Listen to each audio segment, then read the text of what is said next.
Hi everyone, I'm Arushi Srivastav, first year MBBS student at GMC Bandang, finally. And मैंने NEET 25 का paper दिया था जिसमें physics में मेरे 99.6 परसेंटाइल आए थे। यह एक ऐसा टाइम भी था जब मैं फ़िज़िक्स में स्ट्रगल करती थी, मेरे क्वेश्चंस नहीं बनते थे, पर मैंने अपनी सिचुएशन को वहाँ से इम्प्रूव करके नीट 25 में सबसे ज़्यादा परसेंटाइल फ़िज़िक्स में ही लाए, जबकि फ़िज़िक्स का पेपर ही सबसे ज़्यादा टफ था।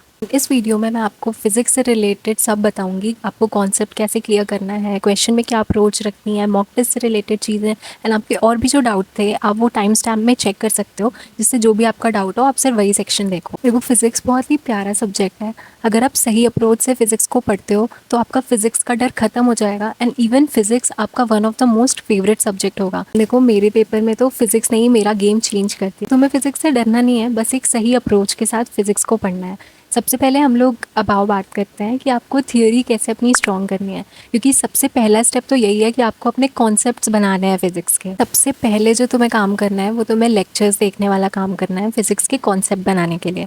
अब मुझसे बहुत लोग पूछते हैं कि हमें डिटेल लेक्चर देखना चाहिए या वन शॉट लेक्चर देखना चाहिए। देखो, अगर फ़िज़िक्स तुम्हारा वीक है फिर तो तुम्हें सोचना ही नहीं चाहिए, you have to do detail lectures. मेरे मतलब पार्शियल ड्रॉप में भी मैंने MR सर के क्रैश कोर्स के लेक्चर्स किए थे, जिसमें वो सारे स्टैंडर्ड क्वेश्चंस वगैरह कराते हैं, मतलब वो काइंड ऑफ डिटेल्ड ही रहता है। बट मेरे जो वीक पोर्शन था फिज़िक्स का, मैंने उसके लिए MR सर का ही डिटेल लेक्चर भी किया था। तो मतलब फ़िज़िक्स में तुम्हें कॉन्सेप्ट बनाने के लिए डिटेल लेक्चर एक बार करने ही रहेंगे, ठीक है, क्योंकि डिटेल लेक्चर में तुम्हें एकदम बेसिक से पढ़ाया जाता है एंड तुम्हारे कॉन्सेप्ट्स धीरे धीरे उसमें बनते हैं। चाहे तुम ऑफलाइन कोचिंग कर रहे हो या फिर ऑनलाइन कोचिंग कर रहे हो, डिटेल लेक्चर फिज़िक्स में करना बहुत इंपॉर्टेंट हो जाता है। इवन बाकी सब्जेक्ट से ज़्यादा इंपॉर्टेंट फिज़िक्स में होता है डिटेल लेक्चर्स करना। एंड अगर तुम पूछो कि टीचर्स किसको फॉलो करें, देखो कोई अच्छा टीचर जिसकी कॉन्सेप्ट तुम्हें समझ आ रहे हो, ठीक है। देखो, क्योंकि टीचर्स सब बहुत अच्छा पढ़ाते हैं, जितनी भी अच्छी कोचिंग्स हैं उनके टीचर्स बहुत अच्छा पढ़ाते हैं। तुम ये देखो कि तुम्हें किससे समझ में आ रहा है, MR सर, सलीम सर और भी जो टीचर्स हैं तुम देख सकते हो पढ़ के उनसे। अगर तुम पूछो कि फ़िज़िक्स में मेरा अप्रोच क्या था लेक्चर्स करने का, तो मैं लेक्चर्स करती थी MR सर के, क्योंकि मैं MR सर को फॉलो करती थी, और लेक्चर्स के साथ साथ नोट्स बनाती थी। एंड जितने भी क्वेश्चंस MR सर कराते थे मैं पॉज करके उसे पहले खुद से ट्राई करती थी। जब हम खुद से ट्राई करते हैं ना क्वेश्चन करना, तभी हमारा दिमाग चलता है। तो तुम देखो, हो सकता है कि कभी कभी ना तुम टीचर से अलग अप्रोच भी मतलब डेवलप कर लेते हो क्वेश्चन सॉल्व करने का, क्योंकि फ़िज़िक्स की एक बहुत अच्छी बात भी होती है कि क्वेश्चन को करने का सिर्फ एक ही तरीका नहीं होता है, बहुत सारे तरीके भी रहते हैं, जो तुम जब अपना दिमाग चलाओगे क्वेश्चन करते टाइम तभी तुम्हें समझ आएगा। एंड क्वेश्चंस कर लेने के बाद जो MR सर की बुक है फिज़िक्स में डीजी, मैं उसके साइड में जो एक्स्ट्रा चीज़ें रहती थी उसको लिख लेती थी, जिससे मेरे रिवाइज़ करने का मटेरियल जो है वो लिमिट हो जाए, फिज़िक्स में डीजी हो जाए, ठीक है। ये काम करने में जितने देर का लेक्चर रहता था उससे थोड़ा ज़्यादा टाइम ही मुझे लगता था। मुझे बहुत लोग ऐसे मैसेज भी किए थे कि उन्हें लेक्चर्स करने में थोड़ा ज़्यादा टाइम लगता है नोट्स रिवाइज करते हुए। तो यार देखो, उसमें थोड़ा ज़्यादा टाइम लगेगा स्टार्टिंग में, एंड जो कि नॉर्मल है। अभी तुमने स्टार्ट किया है तो अभी तुम्हें थोड़ा ज़्यादा टाइम लग रहा है, बट इवेंचुअली धीरे धीरे वो टाइम थोड़ा कम हो जाएगा। एंड देन मुझे जो लोग पूछ रहे थे कि बैकलॉग के लिए क्या हम वन शॉट या क्रैश कोर्स के लेक्चर्स कर सकते हैं MR सर के, या फिर कोई भी अच्छा वन शॉट, तो देखो बात यह है कि जो क्रैश कोर्स या फिर वन शॉट के लेक्चर्स होते हैं ना, उसमें क्वेश्चंस की बहुत कम नंबर कराया गया होता है। मतलब जैसे जो क्रैश कोर्स है, मैं बताऊं क्योंकि मैंने MR सर के क्रैश कोर्स कराए हैं, उसमें उन्होंने सारे स्टैंडर्ड क्वेश्चंस कराए हैं एंड PYQ कराए हैं। बट अगर उनके ही डिटेल लेक्चर्स की बात किया जाए तो उसमें सर ने बहुत सारे नए टाइप के क्वेश्चंस कराए हैं, बहुत टफ क्वेश्चंस कराए हैं। तो ऑब्वियसली अगर तुमसे हो सकता है कि डिटेल लेक्चर्स 2x वगैरह में कर लो तुम, तो तुम्हें डिटेल लेक्चर्स को प्रीफर करना चाहिए अपने टाइम को मैनेज करते हुए। बट अगर ऐसा है कि तुमसे बिल्कुल नहीं हो पा रहा है, बहुत ज़्यादा बैकलॉग हो गया है, तो मतलब तुम्हें फिर क्रैश कोर्स पे you can do that, but then तुम्हें क्वेश्चंस लगाने होंगे अपने साइड से, लाइक वो चीज़ क्लियर रखना। यार देखो, अगर मैं कंपेयर करूँ फिज़िक्स, केमिस्ट्री और बायो में क्वेश्चंस वाली बात, कि थियोरी के बाद अगर तुम क्वेश्चन करने जाओगे तो बायो में तुमसे हो सकता है 80% क्वेश्चंस लग जाएं, केमिस्ट्री में तुमसे 60% क्वेश्चंस लग जाएं। बट जब तुम फिज़िक्स के बाद क्वेश्चन करने जाओगे, फिज़िक्स की थियोरी करने के बाद, तो हो सकता है तुमसे सिर्फ 20% क्वेश्चंस लगे। तो देखो वहीं पे ना, यहाँ पे अलग गेम जो आता है फिज़िक्स का, वो ये आता है कि पहले तुम्हें अपनी थियोरी स्ट्रॉन्ग करनी है लेक्चर्स वगैरह के थ्रू, फिर जब तुम क्वेश्चन करोगे तो तुमसे हो सकता है 20% क्वेश्चन ही लगे, बट देन तुम अपने साइड से यहाँ पे एक्स्ट्रा एफर्ट करके जो नए टाइप के क्वेश्चन आ रहे हैं या फिर जिस क्वेश्चन में ज़्यादा सोचना है उसको जब तुम सीखते हो क्वेश्चन करना, फिर जब तुम थियोरी पे आते हो तो वही थियोरी तुम्हारी ज़्यादा स्ट्रांग होती है, क्योंकि फिज़िक्स एक एप्लीकेशन बेस्ड सब्जेक्ट है। जब तुम क्वेश्चन में अप्लाई कर रहे हो थियोरी को, तब तुम्हारी थियोरी और स्ट्रांग हो रही है। जब जब तुम क्वेश्चन करके थियोरी पे गए तो तुम्हारी थियोरी और अच्छे से स्ट्रांग हुई। फिर जब तुम क्वेश्चन करने जाओगे, नए क्वेश्चन कर रहे हो, तब तुम्हारी थियोरी भी स्ट्रांग होगी, first thing. And second thing, तुम्हारे अंदर चीज़ें डेवलप होंगी क्वेश्चन करने की एबिलिटीज़, कि कैसे तुम जो तुमने थियोरी वाले कॉन्सेप्ट्स हैं उनको नए क्वेश्चंस में कैसे लगा सकते हो। अगर मैं बात करूँ कि फ़िज़िक्स में क्वेश्चंस करने का अप्रोच, जो भी क्वेश्चन तुम्हारे सामने आए तुम्हें उसे ध्यान से एकदम पढ़ना है। हो सके तो डायग्राम्स बनाओ, समझो कि क्वेश्चन में पूछ क्या रहा है एक्चुअली, ठीक है। बेसिकली फ़िज़िक्स में जो क्वेश्चन होते हैं वो 3 टाइप के होते हैं। एक जो क्वेश्चन है तुम्हारा वो सिंपल रहेगा, फार्मूला बेस्ड, ईजी क्वेश्चन भी बोल सकते हैं उसे, ठीक है। अब वो जो क्वेश्चंस होते हैं इजी क्वेश्चन, वो सिर्फ नॉर्मली अगर तुम्हें फार्मूला याद है तो तुम्हारा वो क्वेश्चन बन जाएगा। अब देखो यहीं पे बात आती है कि फिज़िक्स में तुम्हें रटना भी होता है, तुम्हें फार्मूला रटने रहते हैं, यूनिट वगैरह, ये सब चीज़ें तुम्हें याद रहनी चाहिए दिमाग में, तभी ये वाले जो क्वेश्चंस होते हैं ना फार्मूला बेस्ड, तभी इस टाइप के क्वेश्चन तुम कर पाओगे। अब यहीं पे रोल आता है formula sheets and short notes बनाने का। जब तुम्हारे फार्मूला शीट्स और शॉर्ट नोट्स रहेंगे तब तुम ज़्यादा रिवाइज़ कर पाओगे ज़्यादा फ्रीक्वेंटली। एंड इन्हीं चीज़ों को तुम्हें लिख लिख के याद करना रहता है, कि लिख लिख के तुम फार्मूलाज याद करो। ये पहला सेट ऑफ क्वेश्चन है फार्मूला बेस्ड जो क्वेश्चन होगा।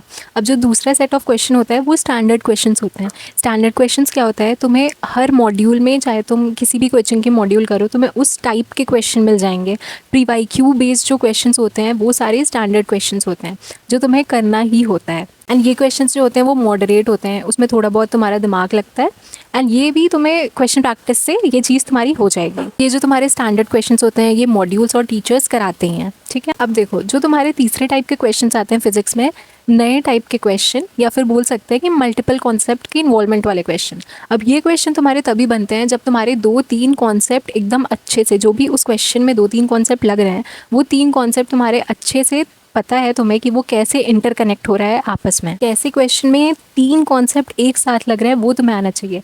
एंड ये तुम्हारी तभी बढ़ती है जब तुम टफ क्वेश्चंस लगाते हो खुद से, कॉन्सेप्ट अलग अलग लिंक करना जानते हो, डेरिवेशन से कैसे बीच वाले स्टेप से कोई क्वेश्चन बन जा रहा है, वो सारी चीज़ तुम्हें ज़्यादा क्वेश्चंस लगा के ही आएगा, ठीक है। एंड जब तुम ये अप्रोच सीख जाओगे ना करना, तो ये टाइप के क्वेश्चन तुम्हें ज़्यादा इंटरेस्टिंग लगेंगे। तुम्हें लगेगा कि कौन सा ऐसा क्वेश्चन मिले जिसमें ज़्यादा दिमाग लगे, मतलब अच्छा लगेगा तुम्हें करने में। नोट्स एंड मॉड्यूल करने के बाद भी अगर तुम्हें फिजिक्स के क्वेश्चन में प्रॉब्लम आ रही है तो you can definitely consider checking out the Memonit app. यहाँ पे तुम्हें 14,000 फिजिक्स क्वेश्चन मिल जाएंगे एकदम सीक्वेंस में, जो कि फॉर्मूला बेस्ड होंगे, कॉन्सेप्ट बिल्डिंग होंगे, previous year question, PYQ based question, CRT exemplar and NCERT based question. तो ये क्वेश्चन क्योंकि एकदम सीक्वेंस में दिए हुए हैं तो तुम्हारे सीक्वेंस में कॉन्सेप्ट बनेंगे, एंड नीट में कैसे अप्लाई करना है इन कॉन्सेप्ट को वो भी तुम्हारे स्ट्रॉन्ग होंगे। The best part of doing these questions is, इस क्वेश्चन को तुम गेम की तरह भी प्रैक्टिस कर सकते हो। जो भी इजी क्वेश्चंस हैं उनको तो तुम ट्रैवल करते हुए भी कर सकते हो। एंड मेमो नीट की जो ब्रह्मास्त्र टेस्ट सीरीज़ है वो भी नीट 2025 जैसे जो टफ क्वेश्चंस हैं उन्हें मिला करके बनी है। कोई भी ऐसे डायरेक्ट कॉपी पेस्ट क्वेश्चन नहीं है इंटरनेट से। लंबे concept, detail calculation and multi layered question इस टेस्ट सीरीज़ में है। यहाँ पे तुम्हें टोटल 30 टेस्ट मिल जाएंगे, 20 part syllabus and 10 full syllabus test, जिसके क्वेश्चंस एकदम genuine, fresh and hand framed हैं। एंड टेस्ट देना भी बहुत इजी है। तुम घर पे अपने पेन एंड पेपर मोड में सॉल्व करो, OMR जो रहेगी उसे तुम्हें बस ऐप पे अपलोड कर देना है एंड तुम्हारा स्कोर कार्ड आ जाएगा with PDF explanation and AI powered mistake book, जिससे तुम अपनी गलतियों को एनालाइज कर सकते हो। 2025 में more than 90% questions were directly और indirectly from Brahmastra test series, because इसमें टफ क्वेश्चंस रहते थे and that is the reason why it was toppers favourite. And Brahmastra test series का सिलेबस सीक्वेंस 4 कैटेगरी में डिवाइडेड है, तो इट इज़ सूटेबल अगर तुम ड्रॉपर हो, 12th में हो या फिर कोचिंग में हो। एंड मेमोनीट ऐप पे बहुत सारे फीचर्स फ्री में भी अवेलेबल हैं, तो go check out the app, link is in description. And अपने हिसाब से देख लेना, अभी Dussehra sale is also live, तो तुम्हें जेन्युइन प्राइसेस में मिल जाएंगे, कोई भी फेक डिस्काउंट नहीं है। एलाइट प्लस ब्रह्मास्त्र टेस्ट सीरीज़ कॉम्बो अभी सेल में तुम्हें साथ में मिल जाएगा, उसके बाद ये हट जाएगा। So go check out the Memonit app, link is in description. And अब मैं अगर मॉक टेस्ट की बात करूँ, बहुत सारे लोग बोल रहे थे कि हमसे वैसे तो क्वेश्चंस बन जाते हैं, बट जब हम टेस्ट देने जाते हैं तो हमसे फिर क्वेश्चंस नहीं बनता है।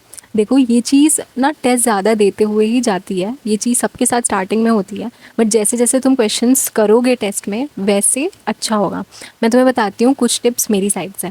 सारे क्वेश्चन बहुत ज़्यादा टफ नहीं होते हैं, कुछ क्वेश्चन हमेशा रहते हैं जो तुम कर सकते हो। इवन फिज़िक्स में भी मेरे सिर्फ 2 क्वेश्चंस गलत हुए थे इस बार, क्योंकि मैंने बहुत लिमिटेड क्वेश्चन किए थे फिज़िक्स में। देखो लिमिटेड क्वेश्चन करके भी 99.6 परसेंटाइल मेरे आ गए, क्योंकि कुछ क्वेश्चन हमेशा रहते हैं करने लायक। ऐसा होता है कि हम लोग जब घबरा जाते हैं, थोड़ा टेंशन में आ जाते हैं, तो फिर हमें वो समझ ही नहीं आता है। देखो इसके लिए तुम क्या कर सकते हो, राउंड वाइज पेपर अटैम्प्ट करो, बहुत सही रहता है। मतलब आई वुड रिकमेंड दिस, क्योंकि सबसे पहले तुम्हें जितने भी इजी क्वेश्चंस होते हैं उनको कर लेना होता है, तीनों ही सब्जेक्ट के। उसके बाद जब तुम सेकंड राउंड में कर रहे हो, तब उसके बाद वो क्वेश्चंस करो जो थोड़े तुम्हें हार्ड लग रहे हैं। किसी ने मुझसे ये भी पूछा था कि समझ नहीं आता है कि कौन से क्वेश्चन छोड़ना है उन्हें टेस्ट में। तो देखो टेस्ट में जब तुम मतलब एक बार क्वेश्चन पढ़ो, तुम्हें समझ आ रही है अगर लैंग्वेज, तो ठीक है, करो, उसको सॉल्व करने की कोशिश करो। अगर तुम्हें बिल्कुल ही समझ नहीं आ रहा है, तब तो वहाँ पे स्टक नहीं रहना है तुम्हें पेपर में। अगर तुम पेपर में स्टक रहोगे ना किसी क्वेश्चन पे, तो सिर्फ तुम्हारा टाइम ही वेस्ट होगा।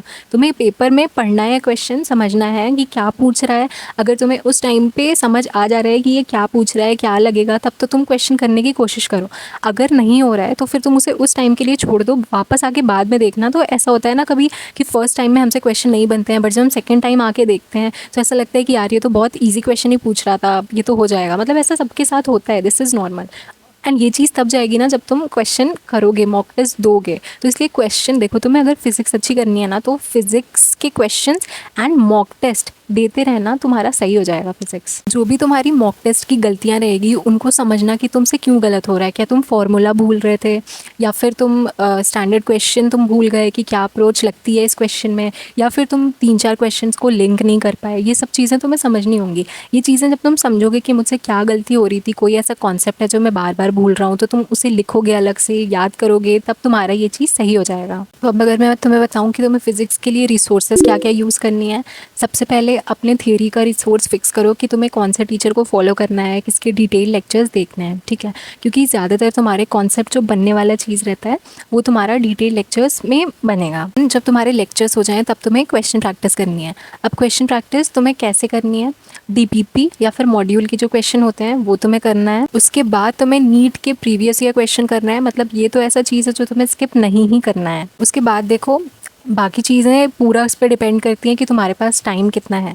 अगर तुम ऐसे टीचर का डिटेल लेक्चर कर रहे हो जो बहुत सारे क्वेश्चन कराते हैं, जैसे एमआर सर, तो शायद तुम्हें किसी और के कंपैरिजन में थोड़ा कम क्वेश्चन करना रहे अपने एंड। बट अगर तुम ऐसा डिटेल लेक्चर कर रहे हो जिसमें बहुत ज़्यादा क्वेश्चन नहीं है, जैसे मान लो तुम क्रैश कोर्स अगर कर रहे हो, तो फिर तुम्हें खुद से ज़्यादा क्वेश्चन करने होंगे। फिर तुम्हें जो टीचर्स असाइनमेंट देते हैं वो क्वेश्चन करने होंगे। एंड जेईई मेंस के क्वेश्चन बहुत लोग पूछ रहे थे। देखो अगर तुम्हारे पास टाइम है और तुम जेईई मेंस के क्वेश्चन कर रहे हो नीट 2025 की टफनेस को देख करके, तो तुम फ़ायदे में ही रहोगे, नुकसान में नहीं रहोगे। बट कंसीडरिंग कि तुम ऐसा नहीं कर रहे हो कि एक ही चैप्टर में सब कर डाल रहे हो, जितने क्वेश्चन मिल रहे हैं सब कर रहे हो, बट देन नेक्स्ट चैप्टर में तुम्हारा लेक्चर ही बस हो रहा है या वो भी नहीं हो पा रहा है, तो ऐसा नहीं करना है। अपने लिए एक अभी स्वीट स्पॉट ढूंढो कि अभी तुम्हें जब अपना एक बार सिलेबस कंप्लीट करना है, तब तुम्हें क्या क्या चीज़ें करनी है, तुमसे जो चीज़ हो जा रहा है। उसके बाद एंड में भी तुम कुछ चीज़ें कर सकते हो। जैसे मैंने एंड में ही पढ़ा था, इवन लास्ट के हफ्ते में ही पढ़ा था एनसीईआरटी के पॉइंट्स टू पॉन्डर एंड जो ब्लू बॉक्स रहता है एंड में समरी वगैरह, क्योंकि मेरे पास तो पहले इतना टाइम ही नहीं था। बट तुम्हारे पास अभी अगर टाइम है तुम ज़रूर करो उसको। पर ये चीज़ ध्यान रखना कि ऐसा मत करो कि एक चैप्टर में सब कुछ किया, सेकंड चैप्टर में बैकलॉग हो गया, तो फिर ऐसा नहीं करना है, ठीक है। एंड अगर रिवीजन की बात करें, देखो तुम्हें रिवीजन बहुत अच्छे से करना है।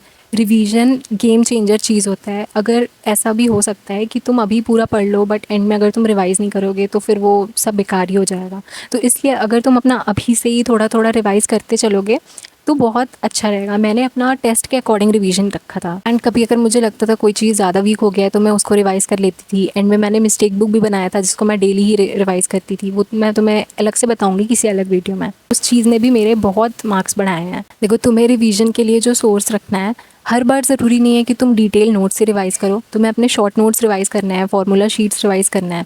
और तुम्हें जो फार्मूला शीट बनाना है वो तुम्हें 1-2 बार जब चैप्टर हो जाए उसके बाद बनाना है। अगर तुम पहली बार में बनाने बैठोगे ना तो तुम्हें ऐसा लगेगा कि सब कुछ ही इंपॉर्टेंट है।